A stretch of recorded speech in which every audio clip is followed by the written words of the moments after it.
Bismillahirrahmanirrahim. Assalamualaikum warahmatullahi wabarakatuh. Bagaimana kabar anak soleh-soleha hari ini? Semoga Ananda sehat selalu ya nak. Dan Ananda jaga kesehatan ya. Tetap semangat belajarnya. Anak soleh-soleha, materi PAI hari ini yaitu tentang teladan Nabi Nuh. Nabi Nuh adalah cucu dari Nabi Idris alaihissalam dan merupakan keturunan ke-9 dari Nabi Adam alaihissalam. Nabi Nuh alaihissalam memiliki fisik yang kuat. Ini terbukti dengan usianya yang mencapai kurang lebih 1000 tahun. Dikala itu iman masyarakat mulai menipis. Mereka senang membuat patung orang-orang saleh, para pahlawan, leluhur, dan para tokoh untuk mereka hormati. Nah, yang pada awalnya patung-patung itu mereka buat hanya sebagai penghormatan, akhirnya mereka menganggap patung-patung itu memiliki kehebatan dan kekuatan yang dapat membantu dan menolong mereka, sehingga mereka tidak lagi beribadah kepada Allah Subhanahu wa taala. Akan tetapi mereka menyembah patung-patung yang mereka buat sendiri. Nah, inilah asal mulanya mereka menyembah patung dan berhala. Allah Subhanahu wa taala tidak membiarkan manusia tersesat berlama-lama. Maka Allah Subhanahu wa taala mengutus Nabi Nuh alaihi salam untuk mengingatkan kaumnya agar kembali menyembah Allah Subhanahu wa taala. Mulailah Nabi Nuh berdakwah. Nabi Nuh mengajak kaumnya untuk memohon ampun kepada Allah Subhanahu wa taala dan kembali menyembah kepada Allah Subhanahu wa taala. Nabi Nuh berkata, "Wahai saudaraku, aku adalah Rasul Allah. Aku diutus untuk mengingatkan kalian. Mari tinggalkan patung-patung itu dan kembalilah beribadah kepada Allah." Namun hanya sedikit yang mengikuti ajakan Nabi Nuh alaihissalam. Kebanyakan dari pengikut Nabi Nuh adalah orang miskin dan pekerja kasar. Adapun jumlah pengikutnya sekitar 80 orang.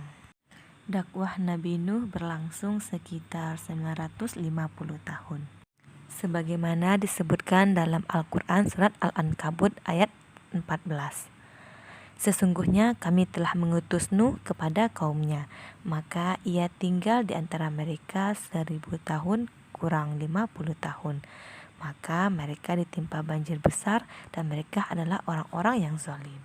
Setiap kali Nabi Nuh menyeru kepada mereka tentang keimanan, mereka bersikap angkuh dan sombong dengan menutup telinganya.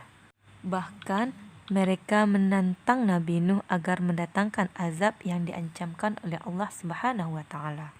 Akhirnya Nabi Nuh alaihissalam mulai kehilangan kesabarannya.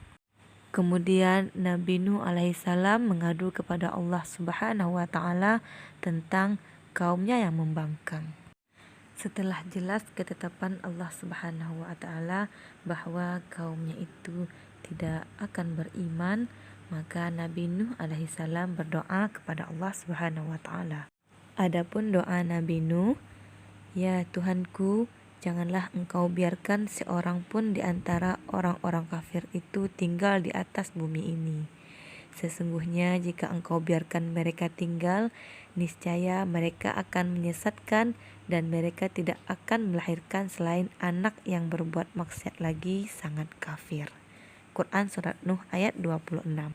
Kemudian Allah memerintahkan Nabi Nuh untuk membuat perahu yang besar. Dan Nabi Nuh pun melaksanakan perintah Allah.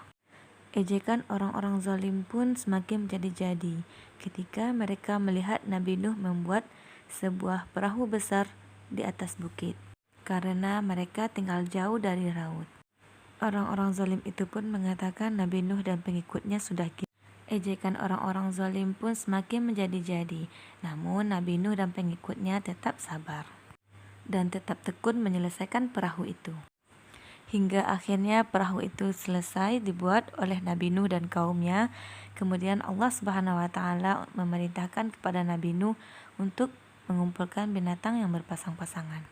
Mereka diangkut ke dalam kapal beserta orang-orang yang beriman, kecuali istri dan anak Nabi Nuh yang bernama Kan'an. Mereka tidak mau ikut bersama Nabi Nuh. Tidak lama kemudian, langit menjadi gelap, angin pun bertiup kencang. Petir mulai menggelegar dan hujan pun turun dengan sangat lebat. Dan juga dari dalam tanah memancar air yang sangat deras. Dengan cepat air membanjiri bumi. Kemudian Nabi Nuh melihat ke sekeliling perahu. Dan Nabi Nuh melihat anaknya Kan'an sedang menyelamatkan dirinya. Kemudian Nabi Nuh menyerukan kepada Kan'an untuk masuk menaiki kapal. Nabi Nuh mengatakan bahwa tidak akan ada yang selamat kecuali orang yang menaiki kapal ini. Namun Kan'an menolak ajakan Nabi Nuh. Dia lebih memilih untuk menaiki bukit. Tiba-tiba ombak besar datang dan Kan'an tidak terlihat lagi karena sudah terbawa oleh ombak besar itu. Melihat kejadian itu, di atas kapal Nabi Nuh bertasbih dan memohon ampun kepada Allah dan berdoa tidak henti-hentinya bersama orang-orang yang beriman. Setelah beberapa lama, akhirnya air itu pun surut dan Nabi Nuh beserta pengikutnya orang-orang yang beriman diselamatkan dari azab yang ditimpakan oleh Allah. Nah, anak soleh-soleha, berdasarkan kisah tersebut, kita tahu bahwa Nabi Nuh alaihissalam adalah utusan Allah Subhanahu wa Ta'ala. Adapun teladan yang dapat kita contoh dari Nabi Nuh adalah ia adalah seorang yang taat kepada Allah Subhanahu wa Ta'ala dan juga ia suka bekerja keras. Ini terlihat dari kesabaran Nabi Nuh dalam berdakwah.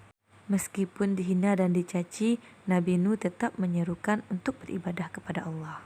Dan juga Nabi Nuh bekerja keras untuk membuat perahu yang besar. Meskipun menurut orang-orang zalim itu adalah hal yang mustahil dibuat di atas bukit. Berdasarkan kisah tersebut, maka sikap anak soleh-soleha adalah harus selalu bekerja keras. Itulah materi PAI kita hari ini. Semoga anak soleh-soleha diberi kemudahan dalam memahami materi ini. Tugas anak soleh-soleha adalah sebagai berikut. Syukron, barakallahu fikum. Assalamualaikum warahmatullahi wabarakatuh.